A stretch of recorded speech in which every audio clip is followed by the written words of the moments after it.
Video பார்க்குறதுக்கு முன்னால் சேனலை சப்ஸ்கிரைப் பண்ணிவிட்டு பக்கத்தில் உள்ள பெல் ஐக்கானும் ப்ரெஸ் பண்ணிக்கோங்க.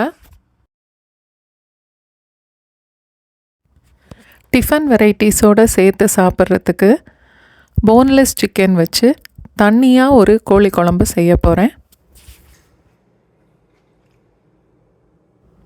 போன்லெஸ் சிக்கன் 3/4 கிலோ அளவுக்கு. இந்த மாதிரி சின்ன சின்ன துண்டாக வெட்டி கோழி குழம்பு வைக்கும்போது டிஃபன் வெரைட்டியோடு சேர்த்து சாப்பிட்றதுக்கு ரொம்ப நல்லாயிருக்கும்.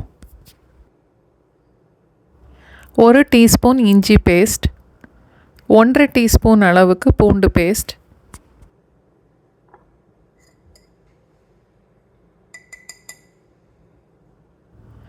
மஞ்சள் தூள் ஒரு 1/2 டீஸ்பூன்,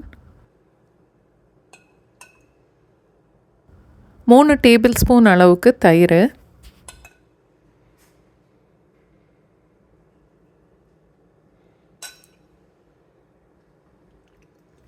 எல்லாம் சேர்த்து நல்லா கலந்துட்டு 30 நிமிஷம் வரைக்கும் ஊற வச்சிடலாம்.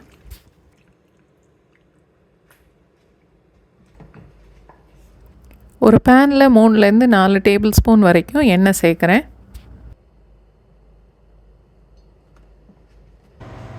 சின்னதாக ஒரு 4-5 துண்டு பட்டை, 3 ஏலக்காய், 3 கிராம்பு, 2 சின்ன துண்டு கல்பாசி,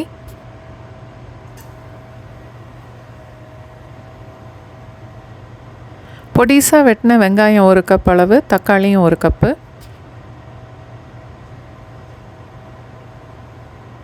முதல்ல வெங்காயம் மட்டும் சேர்த்து ஒரு 2 நிமிஷம் வதக்கிக்கலாம்.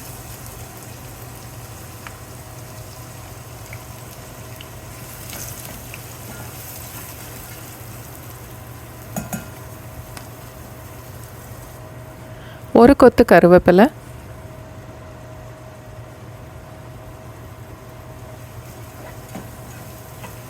சேனல் சப்ஸ்கிரைப் பண்ணவங்களுக்கு ரொம்ப நன்றி. வீடியோ பார்க்குறவங்க, லைக் பண்ணுறவங்க, ஷேர் பண்ணுறவங்க எல்லாருக்குமே ரொம்ப நன்றி.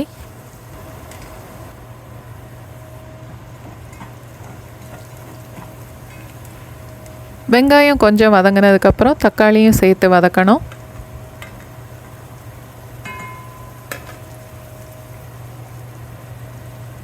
தேவையான அளவுக்கு உப்பு.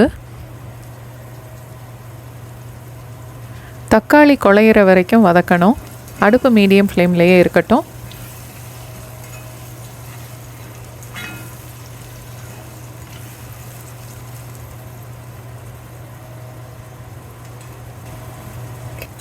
மீடியம் ஃப்ளேமில் அடுப்பை வச்சுட்டு ஒரு 2-3 நிமிஷம் வதக்குனா தக்காளி இந்த மாதிரி வெந்துடும்.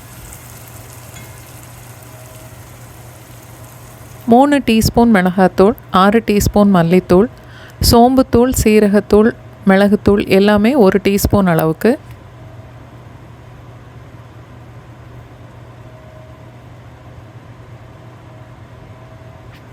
எல்லா தூளையும் தக்காளி வெங்காயத்தோடு சேர்த்து கொஞ்சம் வதக்கணும்.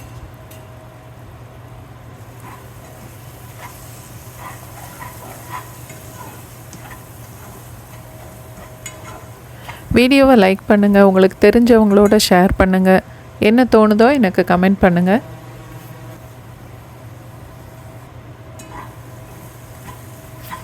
ஒன்றுலேருந்து 1.5 நிமிஷம் வரைக்கும் வதக்குனா மசாலா பச்சை வாசனை எல்லாம் போயிடும். இந்த அளவுக்கு வதங்கி வந்துடும். இப்போ ஊற வச்ச சிக்கனை மசாலாவோடு சேர்த்துடலாம்.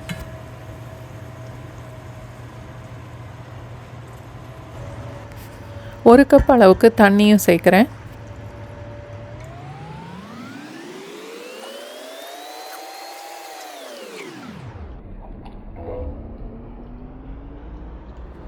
நல்லா கலந்துட்டு சிக்கன் வேகிற வரைக்கும் மூடி போட்டு வச்சிடலாம்.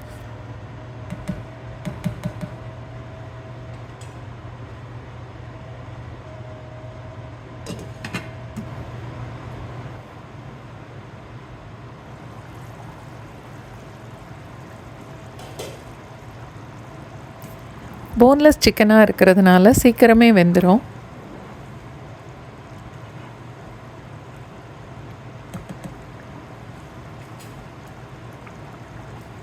சிக்கன் நல்லா வெந்ததுக்கப்புறம் 3/4 கப் அளவுக்கு தேங்காய் பால் சேர்க்குறேன். ஒரு மூடி தேங்காயிலேருந்து எடுத்தது.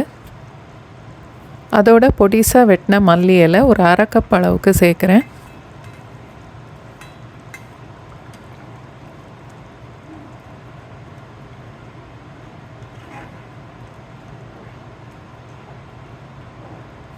தேங்காய் பாலும் மல்லி இலையும் சேர்த்ததுக்கப்புறம் 1 நிமிஷம் வரைக்கும் கொதிச்சா போதும்.